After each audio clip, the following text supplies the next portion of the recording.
जालना जिल्ह्यातील प्रति पंढरपूर म्हणून ओळख असलेल्या पिंपरखेड येथे भाविकांची अलोट गर्दी। पंढरपूरकडे जात असताना याच ठिकाणी विठ्ठलाने काही काळ विश्रांती घेतल्याची आख्यायिका।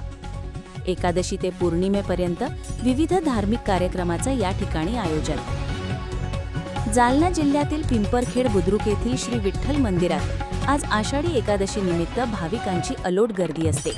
त्या निमित्ताने या ठिकाणी यात्रा व कीर्तन महोत्सवाचे आयोजन करण्यात येते। आषाढी निमित्त दररोज विविध धार्मिक कार्यक्रम, हरिकीर्तन, दिंडी सोहळा व महाप्रसादाचे आयोजन करण्यात येते। या ठिकाणची आख्यायिका आहे की पंढरपूरकडे जात असताना विठ्ठलाने याच ठिकाणी विश्रांती घेतली होती। तसेच या ठिकाणी पंढरपूरप्रमाणे विठुराया व रुक्मिणी यांचे वेगवेगळे मंदिर आहे। दरवर्षीप्रमाणे याही वर्षी या ठिकाणी भाविक भक्तांची मोठ्या प्रमाणात गर्दी पाहायला मिळते। एकादशी ते पौर्णिमेपर्यंत या ठिकाणी धार्मिक कार्यक्रमे घेतली जातात। सर्वांना जय हरी। या प्रति पंढरपूर पिंपरखेड म्हणून ओळखल्या जाणाऱ्या नगरीमध्ये दरवर्षीप्रमाणे याही वर्षी एकादशी निमित्त आपल्याला भव्य दिव्य अशा यात्रेचं रूप आलेलं आहे। आज या यात्रेनिमित्त गावामध्ये 5 दिवस सप्त्याचं आयोजन केलेलं असतं। त्याचप्रमाणे संपूर्ण महाराष्ट्रातून सर्व भक्तमय भक्त आज या यात्रेनिमित्त या गावी येऊन दर्शन घेण्यात येत असतात।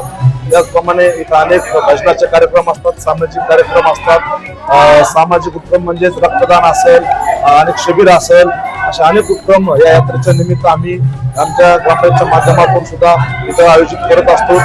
या आजच्या दिवशी संपूर्ण तालुक्यातून, जिल्ह्यातून आणि महाराष्ट्रातून भक्तिमय वातावरण लोक येतात। त्याचं कारण म्हणजे इथली जी मूर्ती आहे ती हुबेहूब पंढरपूरच्या मूर्तीचा विठुराय आणि पिंपरखेडची विठुराय हे हुबेहूब असल्या कारणानं इथेही विठ्ठल रुक्मिणीचं मंदिर हे वेगवेगळं उपलब्ध आहे।